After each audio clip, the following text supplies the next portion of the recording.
Look at us. It's officially sweater weather. I'm just noticing this. We're both in our turtle sweaters.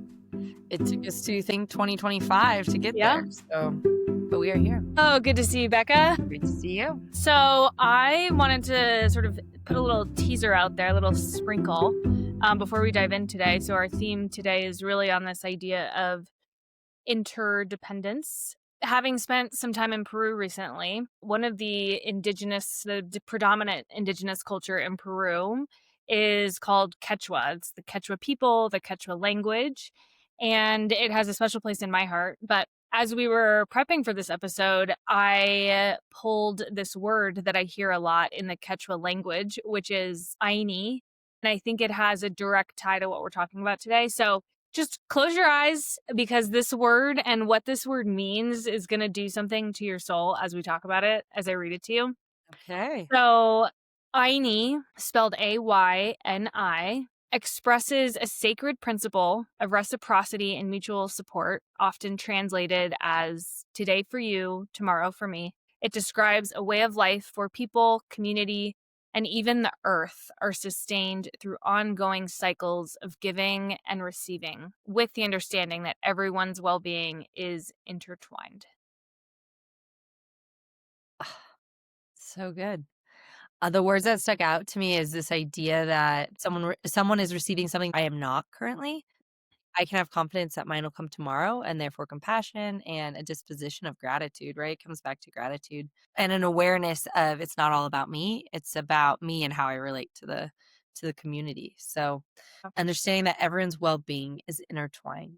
So welcome to Interdependence. Before we get there though, Jen, what do you have for us? Unpopular opinion. All right, on this week's unpopular opinion lineup, I have best Christmas movie. My unpopular opinion, I really don't think this is that popular of an opinion. My most favorite Christmas movie is The Family Stone. I know that there's like a short list of like the recurring movies that come up every Christmas, but I don't know if The Family Stone is like in those top 3 for people, but it is for me, and that's what I'm sticking with. I feel uncomfortable. I'm switching back and forth. True confession, I haven't shared this with you before. I've never even seen that movie, Jen. Oh my gosh, Becca. Okay, you've got to watch it this year. So I'll put that on my to-dos, because not only is it not in the top 3 is what you asked, but I have yet to see those. No. Okay, so that is an unpopular opinion. What's Between yours? you and I, at least. But let's hear how many people love The Family Stone. That might be a great one. And I do. I fall into the classics. I was raised on Home Alone. Love The Holiday. There's a lot of great Christmas movies. I even like Hallmark. I'll call it what it is, the cheesy romance. Or right now, instead of Hallmark, I guess it's Netflix love stories now. Love them. Okay, I like it. Cheese. All right. The Family Stone. Add it to your list. All right, will do. And for those listening, let us know. Do you like The Family Stone? Have you watched it? Have you seen it? Yeah. Yeah. Let's start there. Have you seen The Family Stone? And if you have, does it rank in your top 3 Christmas movies? Yeah. All right. And then getting into interdependence, this idea of independence, this idea of codependence, and then somewhere in the middle or the healthier side would be interdependence. So I really want us to get into holding the tension or understanding the tension that independence isn't opposite of interdependence, isolation is. So when we talk about independence, there's a lot of healthy things that we can be independent in. Very basic would be hygiene, right? That's an independent activity for many. I know how to brush my teeth on my own. Therefore, I'm independent in that activity. However, when I'm only independent across the board, that gets into isolation. And we see that mental health declines significantly. Biologically, we are designed to be in community. That's a sociology stance. And it's a truth, a fact that part of our biology is to be in community. And so when we're independent to the max, we then become isolated. Maybe that's isolated in the mind. Maybe that's isolated physically, whatnot. But that is not a healthy existence. Then on the other side would be codependency, which is this idea that one person holds the power and the weight and the other person clings to that for survival or for understanding. So interdependency is the healthy side of dependency. It's this idea that we mutually benefit from one another. And then codependency is that my livelihood is staked upon something that you hold and or vice versa, but it's not mutual. It's this one person holds the power and the other person has to cling to them or attach to them in order to survive or thrive, maybe mentally, physically, whatnot. Any thoughts there? Yeah, I that makes sense to me. I think that, and I like what you said too about how, um, the critical component of isolation up against independence as well, in contrasting those 2 things.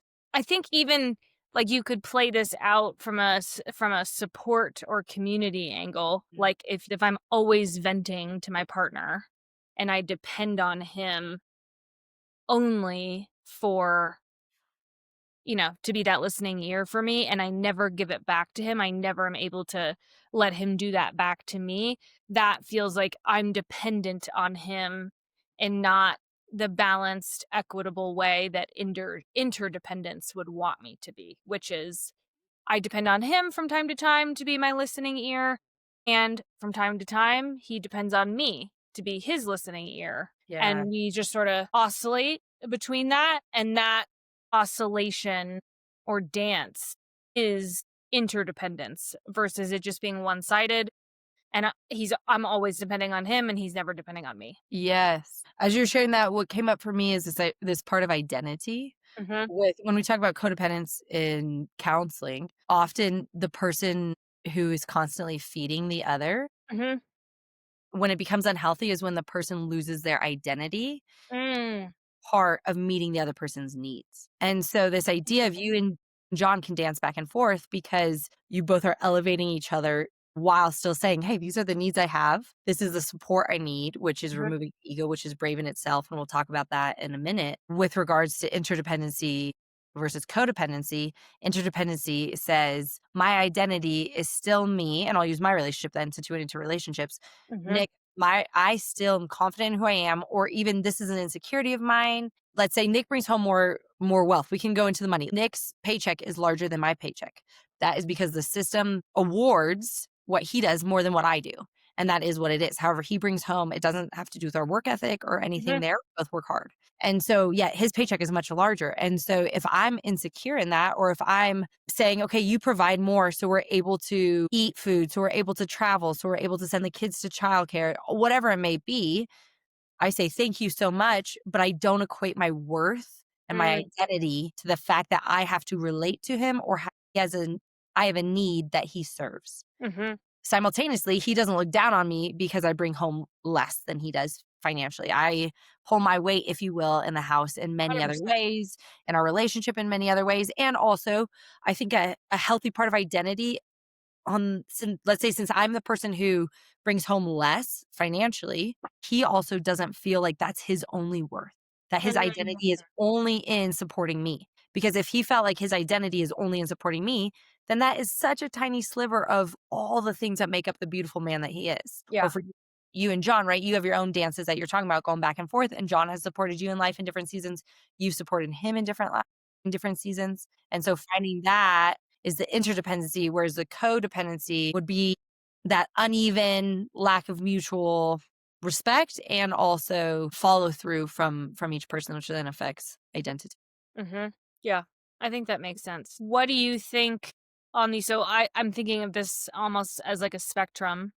Mhm. All going to the other side. So I'm thinking interdependence is like somewhere in the middle, but on the other side you have independence. And like you mentioned at the beginning, it's like there are degrees of independence that are super healthy, necessary, essential to life, and almost teetering on like hyper dependence though. Compare and contrast sort of how you see hyper independence with interdependence. Yes. From a physical standpoint, if we're hyper independent, we probably are really guarded humans because we have not allowed our heart and our heads to risk. We say, I don't want to be hurt. Mm. I don't want to feel like a failure. I don't want whatever's going to affect my ego. Mhm. And so I say it's easier to fully isolate. I may not be healthy, but it's easier to because then I don't have to face myself in rejection, face myself. And those are all normal things rejection, failure, nerves, emotions. Those are all very real. And when I'm hyper independent, I almost pull away from the world as much as I do if I'm codependent. And my identity is lost in that too, because I've put up so many walls or barriers to not actually be present in the moment. Because if I'm present in the moment, then that means I have to really wrestle with how do I relate with the world? That is a Mhm. basic human question is how do I relate in this world? If I'm hyper independent, then it says I just constantly do me, me, me, me, me. I'm so focused on just me and how I operate within the world is not realistic. So that exists similar then to codependence. They're actually kind of like a circle maybe, and they touch each other kind of, right? Like we talk about that even on the political spectrum. If you're extreme one way or the other, you're kind of the same and kind of creating this for the world. It just says something a little with a little bit different language. Mhm. But for codependent and hyper independent, it wraps back around to saying, I'm harming the world. I'm not helping. I am Mhm. harming myself, I'm not helping. And I'd be curious, I would love, and this is an invitation to whoever, if someone is hyper independent and they also have a really healthy relationship life that includes work, that includes spouse or partner, that includes children or family, chosen grandparents, whoever, I'd be curious what that looks like when it comes to holiday season. Mhm. Because if I'm hyper independent, I'm going to be isolated. So, how does that feel when some of these holidays come around? If I'm hyper independent, what childhood needs do I have?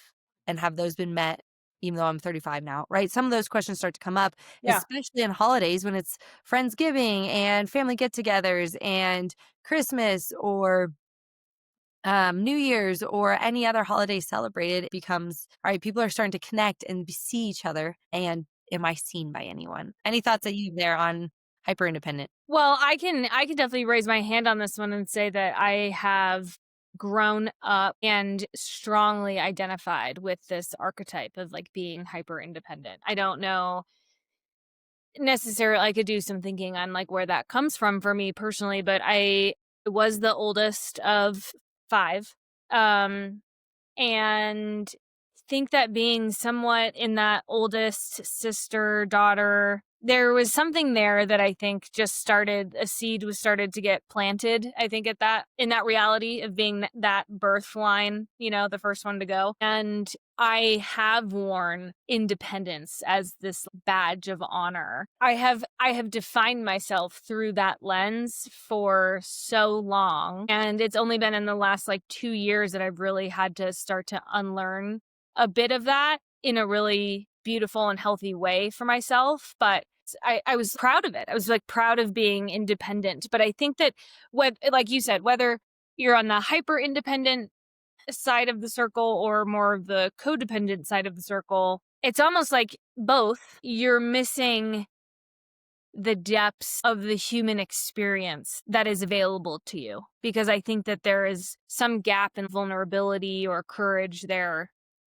that you're not able to tap into if you're stuck in hyperdependence or if you're stuck in codependence. That is almost like such a, it's like I'm thinking of like a flashlight just like shining on how beautiful that can be when you enter into that space. Yeah, it's your invincible cloak, right? Like that's what I when I think of hyper independent is you were taught whether it's from a young age or family systems or innately who you are of I want to take on this responsibility, I can do this on my own. And those two things are true. You can take on many, many things and you are highly responsible. Mhm.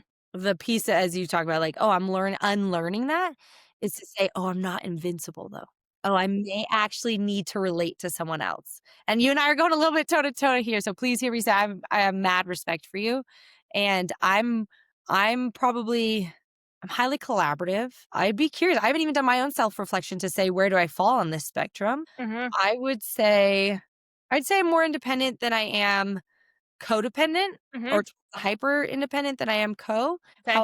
However, I've learned maybe it's the middle kid in me. Now we're getting into birth orders, right? Where it's like I had to ping for better or for worse. I had to ping. So maybe birth order gets into it too. However, I think that for those of you who are independent and listening, it is not a bad thing. Highly responsible And the statement that we'll say over and over again is, as an independent person, you can.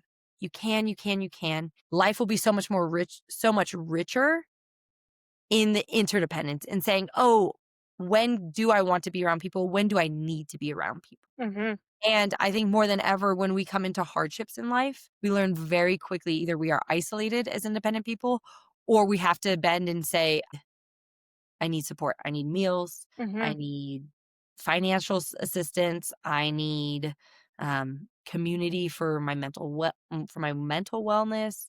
Right. That's when we start to see, oh wait, I'm maybe not quite as independent as I thought, and I actually need some interdependent relationships. Mhm. Mhm. So I don't know. Okay, Miss Independent. Yeah. I love that for you though. Yeah. Right. Another piece is giving that permission of you don't have to do everything alone to Uh-huh. prove you're strong. And I'd be curious for you, that badge, right? Like you said it proudly of like, no, I put on Yes. a badge, which means there was identity in I am strong, I am independent, and I'd rather wear that I'm strong and that I'm independent than I'm strong and I'm interdependent. Or maybe it was a lack of awareness or who knows, going through our teens and 20s and stuff. But it's just that idea of what do I equate to strength? Is it independence? Is Mm. it dependence? And interdependence would probably raise its hand and say, no, it's me. It's saying, yes, be independent. It's important to hold responsibility, figure out the passions that you have in life, follow through on them, but also come back to me and recognize it's going to take other people to get there too.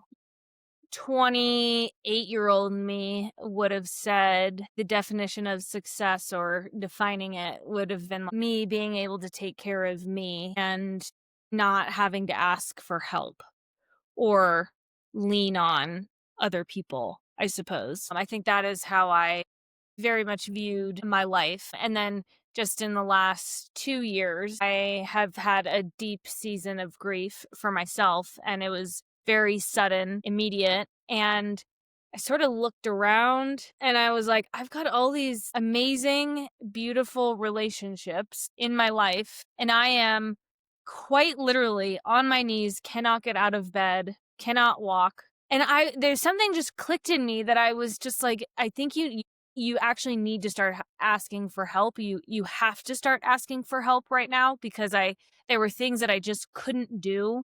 And even if it was when I say help, I almost wonder if there's a better word for that because it wasn't so much help all the time as it was, hey, I just need you to know this and shift your expectations of me with this more truer picture of what's going on for me. And even just that is like there's something in there. It's like not necessarily, "Hey, I need you could you bring me dinner tonight?" Yes, I did need that, and that was very helpful and valuable to me. And almost bigger was just like, I'm changing as a person, and I'm not normally who I am right now, and I just need to tell you what my reality is. And there was something about that that I think fostered some more interdependence of me. Whereas before, I think the independent person in me would have been like, nope, we don't need to talk about that. We don't need to, like, we can show that you've got it all going on. You've got it all zipped up, tied together. You're taking care of yourself. It's fine. And even in just disclosing, I'm not doing good right now, was an invitation to let some of that interdependence in for me. And it was brave. We talk about courage. Hmm. And you were courageous, and when you called me that day, I'll never forget. You're Yeah. brave to speak those words and to show up for yourself and do it day and day and day and day again and say, help is a word that we have, but support is another way to say it, right? Is Hmm. I'm okay. I'm okay on my own. I am. I am. However, this support is actually filling a need. This emotional support, sure, maybe food too, but this emotional support is in this moment when I'm showing up for myself day after day after day after day. I am brave. Hmm. And in my bravery, taking a step back and saying, who's my close circle? Who's the one person? Maybe it's your spouse, maybe it's not for different people, but who is that one person? And then who's the 4 or the 10 that are around me that I'm willing to share? And it's not performative and it's also not for their entertainment. It is true support where I need this because I need you to understand that this is now my new reality. And in that, you will do what you do with it. However, by me being brave and having courage to walk in the fear of rejection, to walk in the fear of having to hold weight of someone else when I barely hold my own weight up, to walk in to a situation where an unknown, that's all scary, which is where courage then says, I still do it. And so you Yeah. were courageous to do that. And you sharing that here is permission for other women, especially to say, and men too, but it's for women to say, I can go through really hard things and I can also share with those closest to me. Mhm. I don't have to hold the weight alone. Mhm. So I'm grateful. That's a beautiful way of saying it. Reframing almost our idea of being strong women or expanding our definition of being strong women or strong people is part of that. Part of that expansion is learning to lean and lead and build webs of this support in our lives that help bolster us when we need it and give that back. Be part of that web of support for other people too in our lives. I think that is at the heart of interdependence. I like the idea of expansion because independence means I can. If that was our mantra, right, as women, like independence means I can. Interdependence means I don't have to. You could carry all these things that you want. You could carry them the rest of your life, and I have no doubt that you would live from birth to death the best that you can. You will.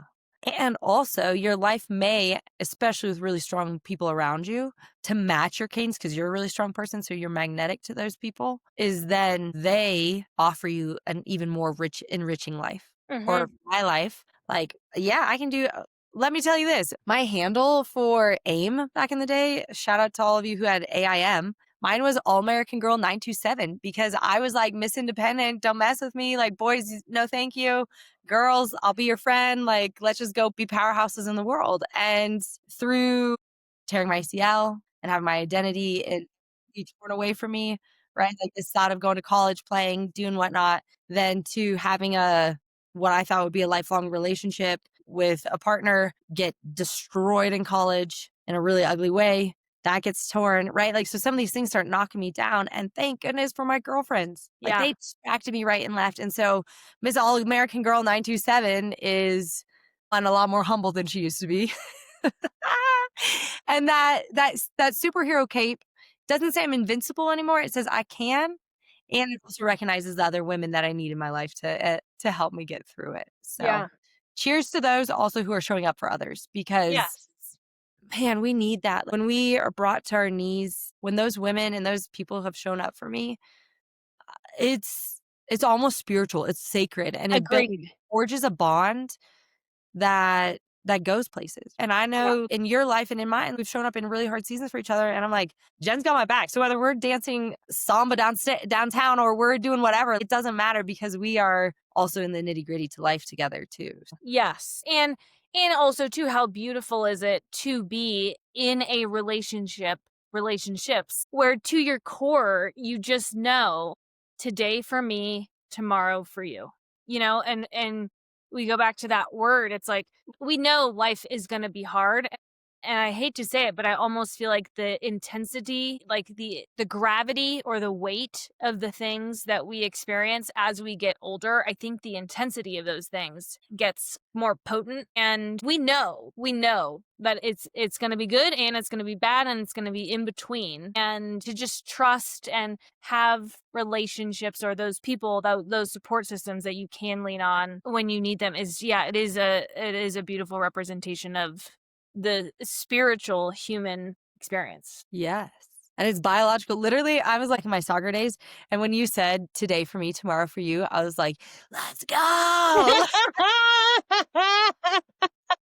Like, it brought me into that place though where I'm like, who wants to just do a sprint now? Like it just was one of those moments where I'm like, let's go. So Yeah. that's So how I feel about that statement. That might be the new warrior cry of Wild and Well Together is today for me, tomorrow for you. I love that. And from a neuroscience or the nervous system angle, independence is a skill.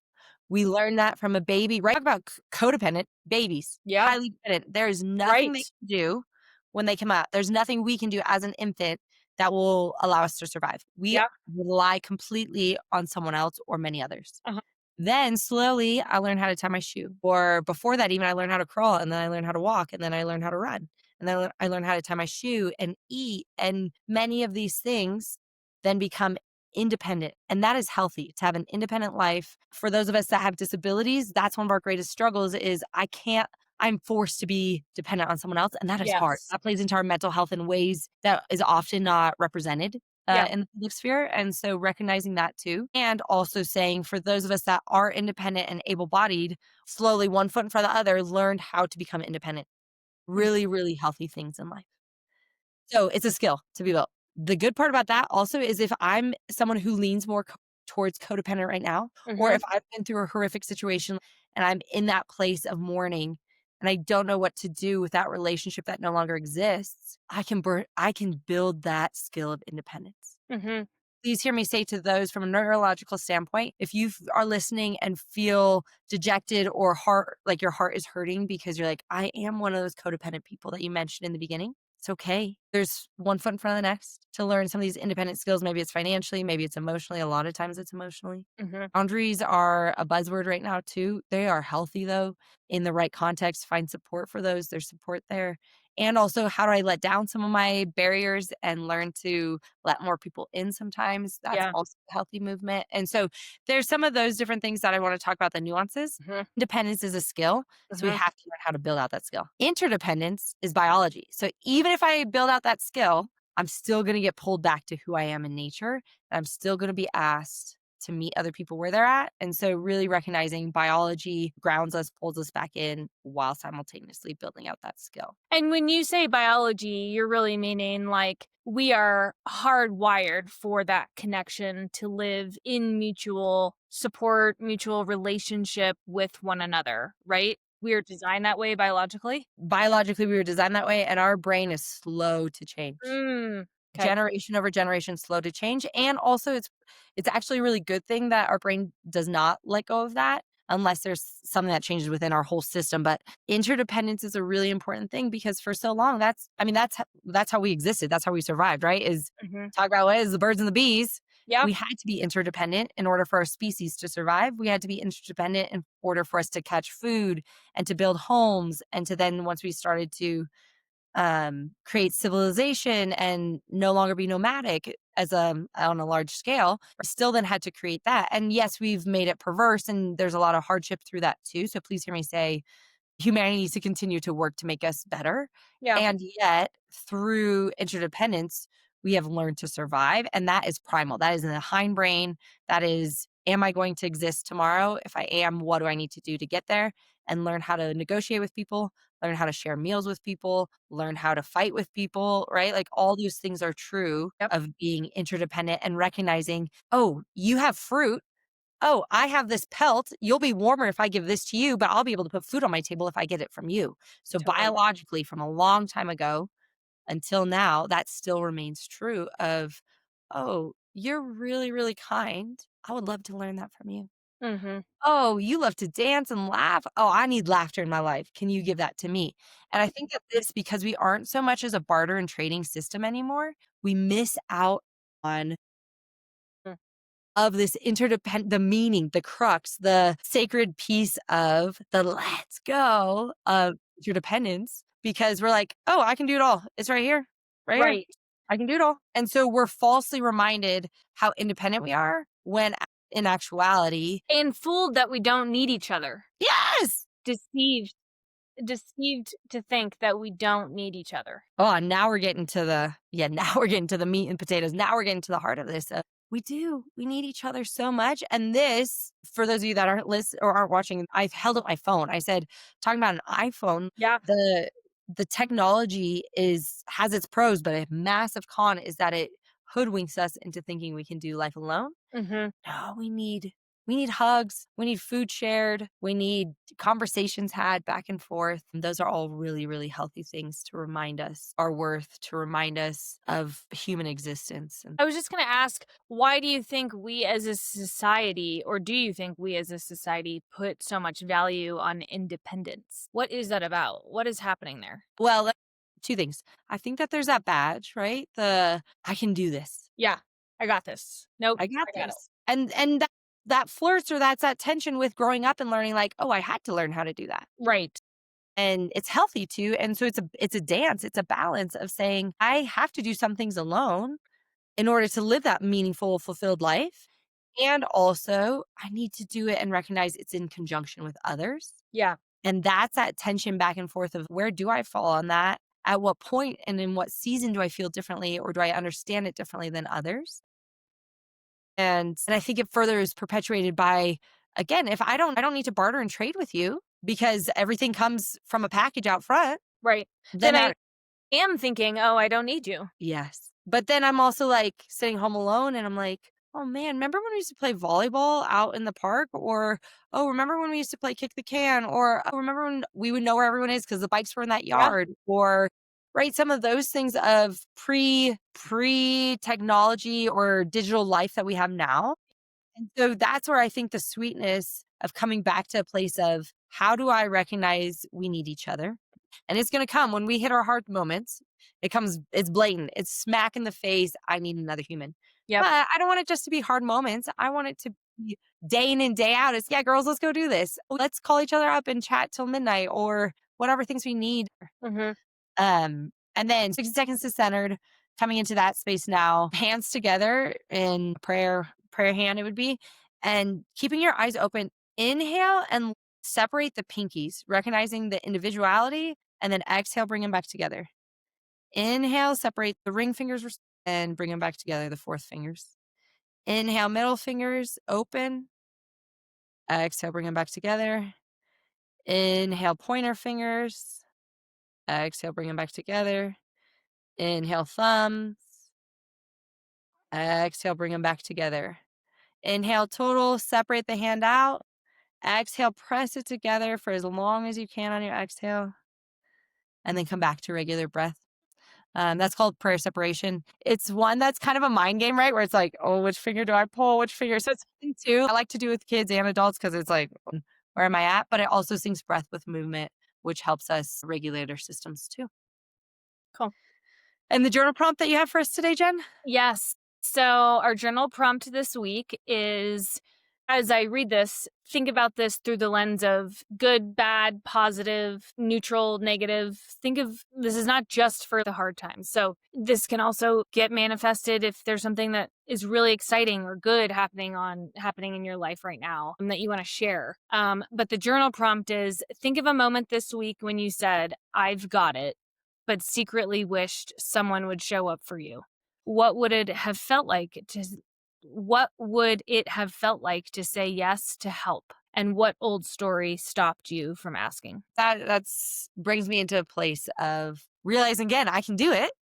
But actually, there's more life and more rest when I say, yeah, let's do life together. So today for you, tomorrow for me. I'm Yes, digging that. I am too. Beautiful. Thanks for Her Huddle. Wild ones, be well. Have a wonderful week. Yes, we'll see you soon. Cheers. Cheers.